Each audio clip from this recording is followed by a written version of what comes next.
Amerika Serikat dan Iran akhirnya sepakat meredakan konflik. Kedua negara menghentikan operasi militer dan membuka jalan bagi perundingan lanjutan, termasuk pembahasan soal program nuklir Iran. Meski begitu, kesepakatan ini masih berupa tahap awal dan akan dilanjutkan dengan negosiasi selama 60 hari. Namun, kabar yang disambut positif banyak pihak itu justru menjadi mimpi buruk bagi Perdana Menteri Israel Benjamin Netanyahu. Selama ini Netanyahu terus mendorong pendekatan militer terhadap Iran. Tapi kini, sekutu terdekatnya Donald Trump justru memilih meja perundingan. Israel pun terlihat semakin terisolasi. Netanyahu buru-buru menegaskan Israel tidak akan terikat dengan kesepakatan tersebut dan akan tetap bertindak untuk mencegah Iran memperoleh senjata nuklir. Bahkan, Israel juga bersikeras mempertahankan pasukannya di Lebanon Selatan. Di dalam negeri, tekanan terhadap Netanyahu ikut membesar. Tokoh-tokoh oposisi menudingnya gagal membaca arah kebijakan Washington. Mereka menyambut kesepakatan Amerika Serikat Iran sebagai kegagalan diplomatik yang membuat Israel kehilangan pengaruh, sementara Iran justru berpeluang memperoleh pelonggaran sanksi dan tambahan dana miliaran dolar. Artinya, ketika Washington dan Teheran mulai membuka pintu damai, Tel Aviv justru menghadapi ketidakpastian baru. Perang mungkin mereda, tapi kekhawatiran Israel belum ikut berakhir.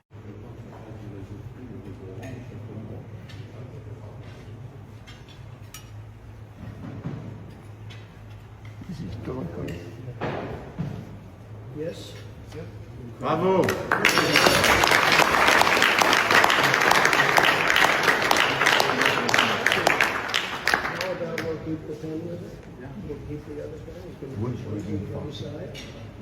Good job.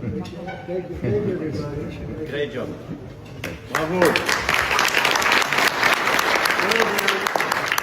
Assalamualaikum teman-teman, breaking news.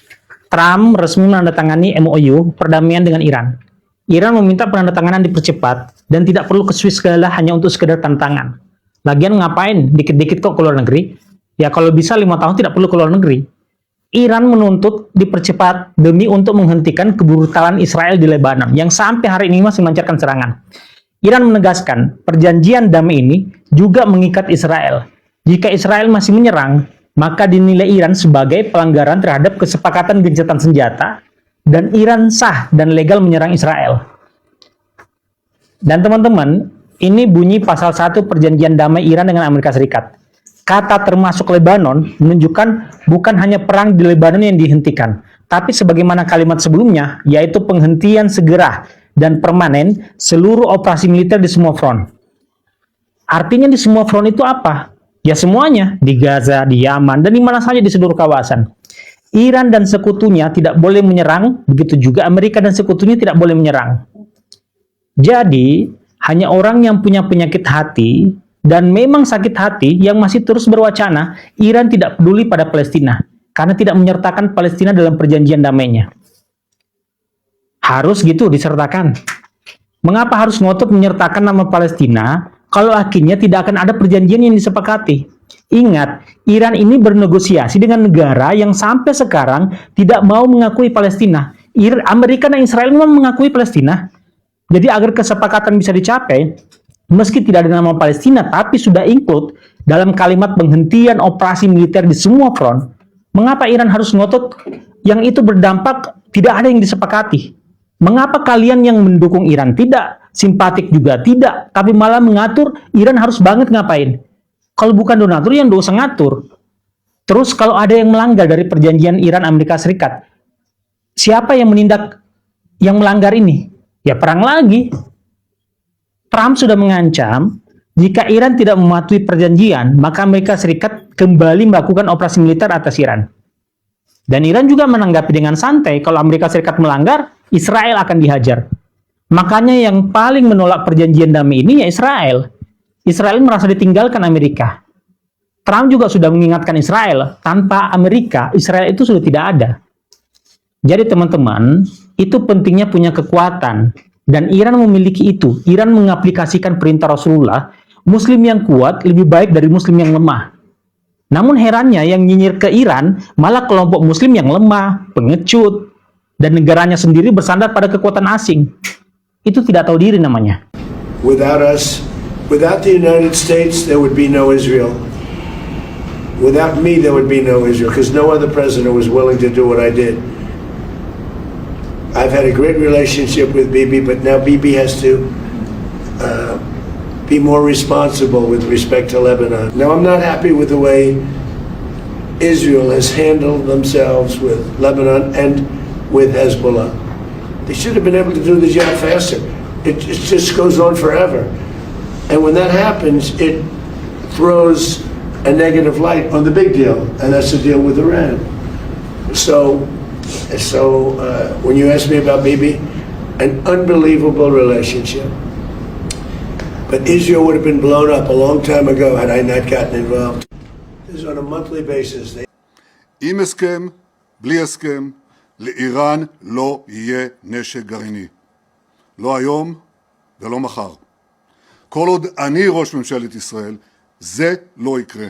במשך עשרות שנים, אני נאבק במאמצים של איראן להתחמש בנשק גרעיני.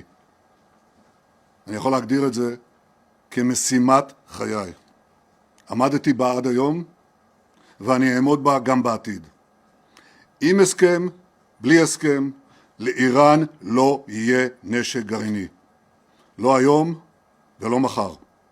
כל עוד אני ראש ממשלת ישראל, זה לא יקרה. Iran itu baik dari Abbas Araghchi yang berulang kali menyatakan bahwa bagi kami ancaman Trump itu tidak ada artinya. Karena Trump ini sendiri kan berulang kali mengeluarkan ancaman-ancaman yang terus-menerus dilakukan. Bahkan misalnya itu baik dari Abbas Araghchi pernah menyampaikan juga maupun dari ketua parlemen Iran ya, Kalibov itu, Anda itu banyak bicara, kirimkan tentara Anda ke sini atau kami kirimkan pesawat untuk menjemput tentara Anda ke sini, gitu kan? Artinya bahwa ancaman apapun yang datang dari Trump bagi mereka ini sudah bukan sesuatu yang berarti ya.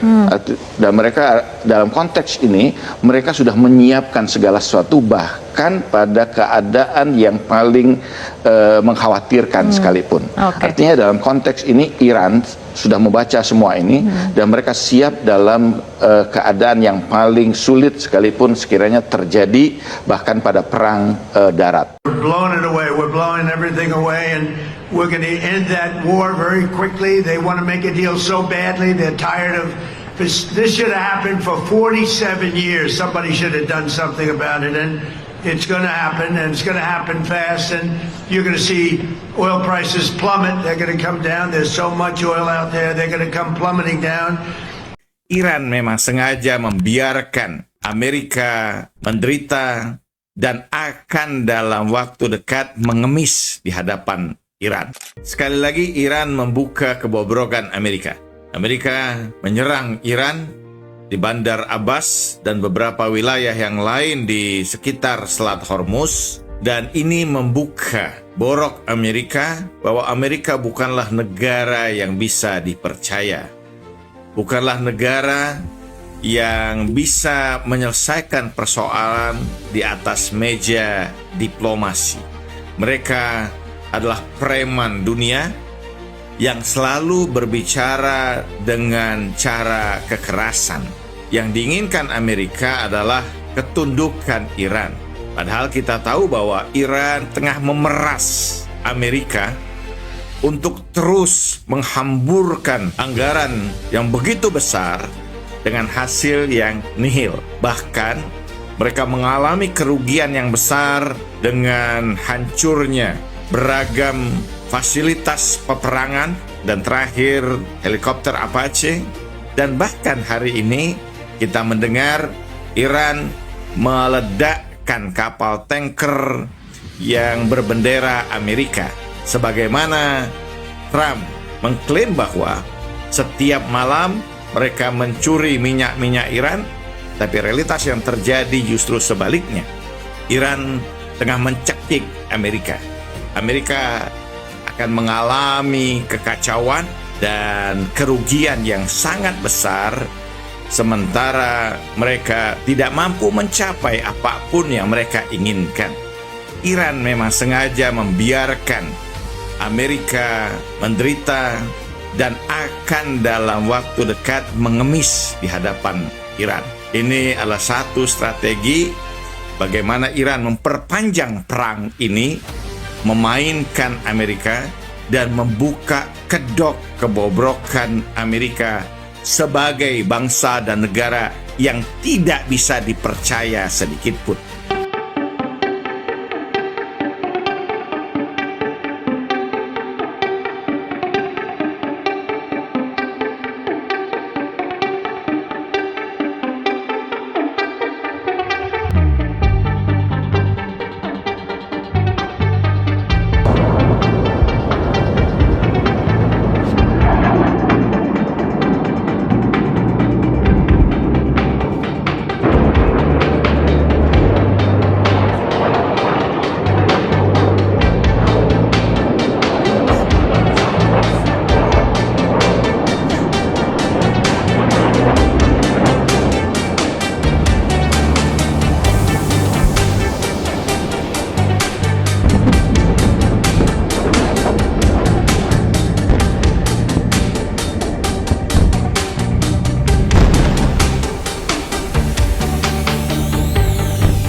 Bismillahirrahmanirrahim.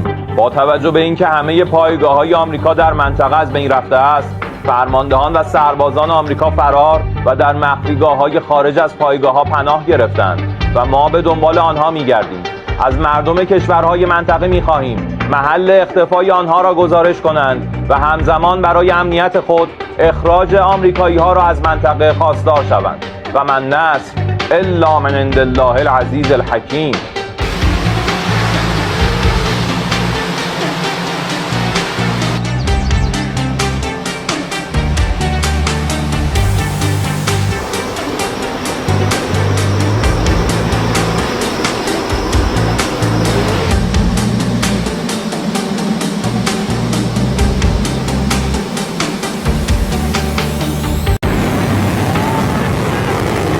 Sejak awal konflik dari tahun 2025 hingga 2026, dunia sebenarnya sudah melihat bagaimana kekuatan militer Iran bekerja. Ratusan rudal dan ribuan drone pernah diluncurkan Iran sebagai balasan atas serangan gabungan Amerika dan Israel. Serangan itu benar-benar tak mampu dicegat oleh sistem pertahanan Israel maupun Amerika.